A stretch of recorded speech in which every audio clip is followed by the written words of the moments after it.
5 ఉంటే 5. Yes.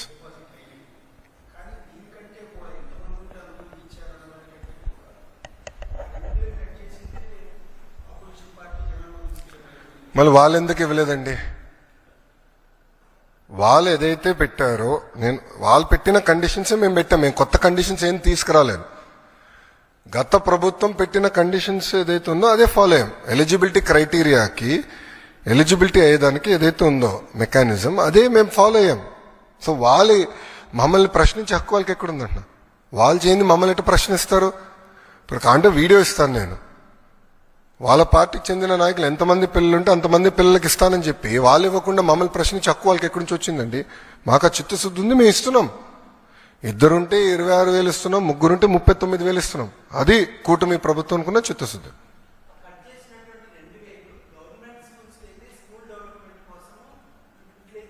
Yes, maximum లేరు స్వామి. I'm sorry. నో, ప్రైవేట్ స్కూల్స్ని అభివృద్ధి చేశాక నేను ఇక్కడ లేను. ప్రభుత్వ పాఠశాలల్ని బలోపేతం చేశాక నేను ఇక్కడ ఉన్నా. ప్రభుత్వ విద్యని బలోపేతం చేశాక నేను ఇక్కడ ఉన్నాను. ఆ డబ్బులు ప్రభుత్వ పాఠశాలలకే ఖర్చు పెడతాము.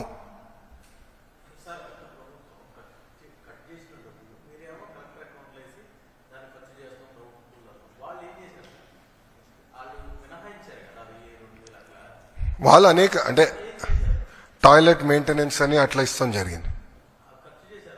కొన్ని ఖర్చు చేశారు, కొన్ని ఖర్చు చేయలేదు.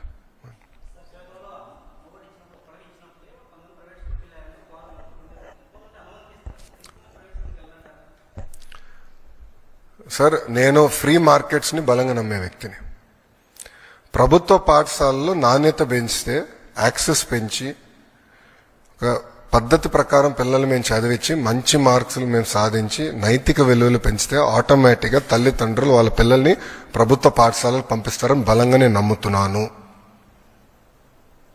సో మార్కెట్లో నేను కంపీట్ చేస్తా.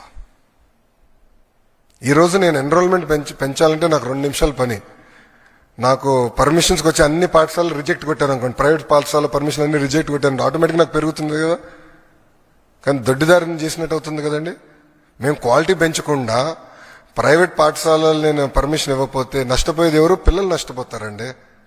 సో నేను నాణ్యత పెంచాలి. నాణ్యత పెంచాలి. ప్రైమరీ స్కూల్లో 1 class 1 teacher. Second, mega DSC 16,347 teacher పోస్టులు భర్తీ చేసడానికి ఆల్రెడీ డిఎస్సి మొదలైపోయింది. 24 కేసులు వేశారండి. 24 కేసులు వేశారు డిఎస్సి ఆపేదానికి.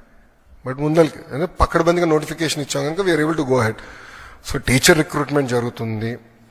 ప్యారల్గా మీరు చూస్తే కరికులం చాలా ఇంప్రూవ్ చేశాము. ఉపాధ్యాయులకు ఎలాంటి ఇబ్బంది లేకుండా సంస్కరణలు తీసుకొచ్చాం. సో వాళ్ళందరినీ భాగస్వామ్యం చేశాం. ఇంకో పక్కన తల్లిదండ్రుల్ని, విద్యార్థిని, ఉపాధ్యాయుల్ని ఎంగేజ్ చేస్తూ పేరెంట్ టీచర్ మీటింగ్ కూడా పోయిన సంవత్సరం డిసెంబర్లో పెట్టాం. ఈ సంవత్సరం కూడా జూలై 5వ తారీఖు నాడు మెగా పేరెంట్ టీచర్ మీటింగ్ ఉంటుంది రాష్ట్ర వ్యాప్తంగా. అదేవిధంగా డిసెంబర్లో మళ్ళీ ఉంటుంది. సో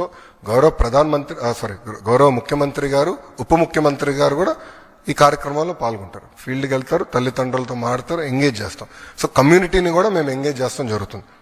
సో నాణ్యత పెంచాలి, క్వాలిటీ పెంచాలి, లెర్నింగ్ అవుట్కమ్స్ పెంచాలి, రిజల్ట్స్లో పెంచాలి. ఆటోమేటిక్గా తల్లిదండ్రులు ప్రభుత్వ పాఠశాలకు వాళ్ళ పిల్లలు పంపిస్తారని నేను బలంగా నమ్ముతున్నాను.